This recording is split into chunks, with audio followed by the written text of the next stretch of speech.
And again, the exciting thing about Jackson's campaign is that this is a guy who comes from the grassroots. We say, well, this guy has never been a senator, he's never been a congressman or a mayor or a governor.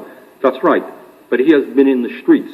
He has put his life on the line, fighting not only for the legal rights, the moral rights of black people, but of all working people. This guy has had the guts to be where the action is. He's been on the picket line with strikers. He's been in demonstrations. He has put his life on the line a dozens of different times. And I think one of the things, to be honest with you, that I think is impressing people all over the country, people say, well, why is Jackson doing so well? I think aside from his political views, where he is touching the nerve of this nation in beginning to speak about issues that other candidates shy away from, about who owns America.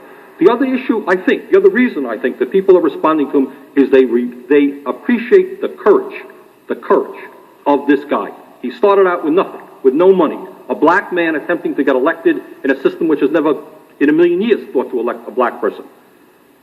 And I think people are impressed with his courage, with his dynamism, with his willingness to articulate issues that are relevant to the disenfranchised, the poor people. 50% of the people in America have given up on the political process. They don't even vote. Who talks about those people? Who talks about them? Mike Dukakis talk about them? Gephardt talk about them? They're non-human beings. They're not part of the political process. And one of the interesting points, people are talking about, if Jackson gets the nomination, can he win? Well, who knows? And I think what the experts are saying is, yeah, the conservative whites are going to desert him, which is perhaps true. But the interesting question, in fact, the most interesting question that modern American politics has ever seen, and will see, is will the 50% of the poor people, the working people, who are now not participating in the political process, who have given up, can Jackson get some of those people to jump in and say, for the first time in my life, I'm poor, I got nothing, I can't pay my phone bill, I can't pay my health care bills, I'm going to vote because Jesse Jackson is standing up for my rights. Can he begin to get to those people? I think he can.